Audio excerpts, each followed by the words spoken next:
शिवरात्रि व्रत कथा। एक बार पार्वती जी ने भगवान शिव शंकर से पूछा, ऐसा कौन सा चेष्ट तथा सरल व्रत पूजन है जिसे मृत्यु लोक के प्राणी आपकी कृपा सहज ही प्राप्त कर लेते हैं।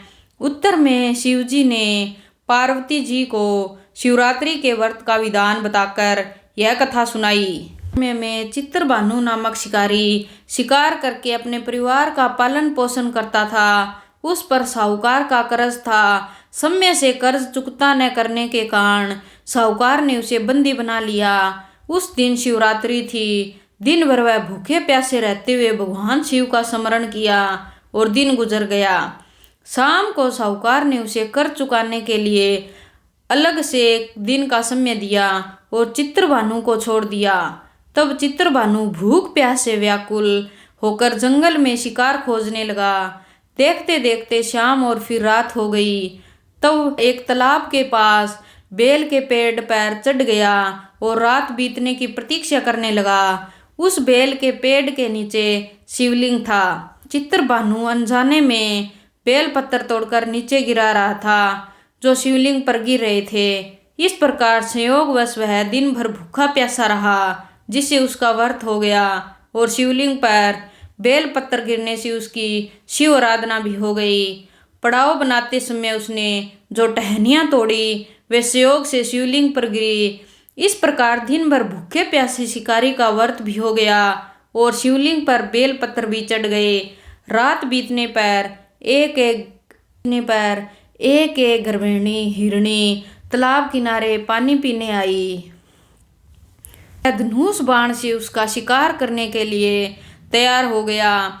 उसने चित्रभानु को देख लिया। उसने शिकारी से कहा कि वह गर्भवती है, जल्द ही प्रसव करेगी। उसने शिकारी से कहा कि तुम एक साथ 2 जीव हत्या करोगे, जो ठीक नहीं है। हिरणी ने शिकारी को वचन दिया कि वह बच्चे को जन्म देकर आएगी, तब शिकार कर लेना। इस पर शिकारी ने उसे जाने दिया। इस दौरान पतंजा चढ़ाने तथा ढीली करते समय कुछ बेल पत्थर शिवलिंग पर गिरे। इससे प्रथम पहर की शिव पूजा हो गई। कुछ समय बाद एक और हिरणी वहां से जा रही थी। तब शिकारी खुश होकर उसके शिकार के लिए तैयार हो गया। तब हिरणी ने उससे निवेदन किया कि हे शिकारी, मैं थोड़ी देर पहले ऋतु से निर्वित हुई हूँ, कामुंतर विरहिणी हूँ, अपने प्रिय की खोज में भटक रही हूँ। मैं अपने पति से मिलकर शीघ्र ही तुम्हारे पास आ जाऊंगी। तब शिकारी ने उसे जाने दिया।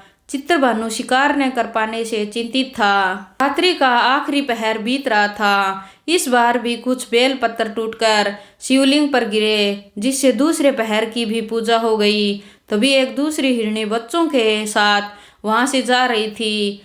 तब चित्रभानु ने उसका शिकार करने का निर्णय कर लिया। तब हिरणी ने उससे कहा, हे शिकारी, मैं इन बच्चों को इनके पिता के हवाले करके लौट आऊंगी। इस समय मुझे मत मारो। पर शिकारी ने कहा कि वह मूर्ख नहीं है।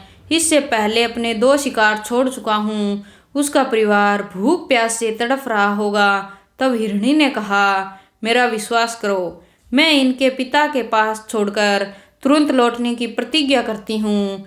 ऐसे करते हुए सुबह हो गई और अनजाने में ही शिकारी की शिवरात्रि की पूजा हो गई। उपवास और रात्रि जागरण भी हो गया। इसी बीच एक हिरण वहां से जा रहा था। तब शिकारी ने इसका शिकार करने का निश्चय कर लिया। चित्रभानु को पतंजा चढ़ाए देख उस हिरण ने निवेदन किया कि यदि तुमने मेरे से पहले 3 हिरणी और उनके बच्चों का शिकार कर लिया हो तो उसे भी मार दो, ताकि उनके वियोग में दुखी ना होना पड़े। अगर उनको जीवन दान दिया है तो कुछ समय के लिए उसे भी जीवन दान दे दो। मैं उनसे मिलकर तुम्हारे सम्मुख हो जाऊंगा। हिरण की बातें सुनकर शिकारी के मन में रात का पूरा घटनाक्रम सामने आया। उसने सारा घटनाक्रम हिरण को बताया। तब हिरण ने कहा कि वे तीनों हिरणी उसकी पत्नियां हैं। जिस प्रकार वे तीनों प्रतिज्ञाबद्ध होकर गई है, उसकी मृत्यु से वे अपने धर्म का पालन नहीं कर पाएगी। जिस प्रकार तुमने उन पर विश्वास करके उन्हें जाने दिया, वैसे भी मुझे भी जाने दो। मैं अपने परिवार के साथ जल्द ही यहाँ उपस्थित हो जाऊंगा। चित्रभानु ने उसे भी जाने दिया। शिवरात्रि व्रत और पूजा होने से उसका मन निर्मल हो गया। उसके अंदर भक्ति की भावना जागृत हो गई। थोड़ी ही देर बाद वह मृग सपरिवार शिकारी के समक्ष उपस्थित हो गया ताकि वह उनका शिकार कर सके।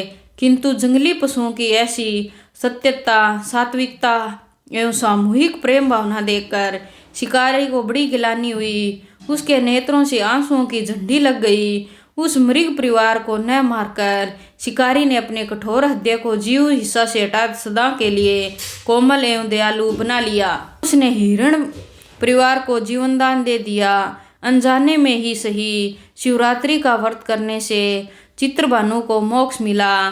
मृत्यु के बाद शिवगण उस शिकारी को शिवलोक ले गए।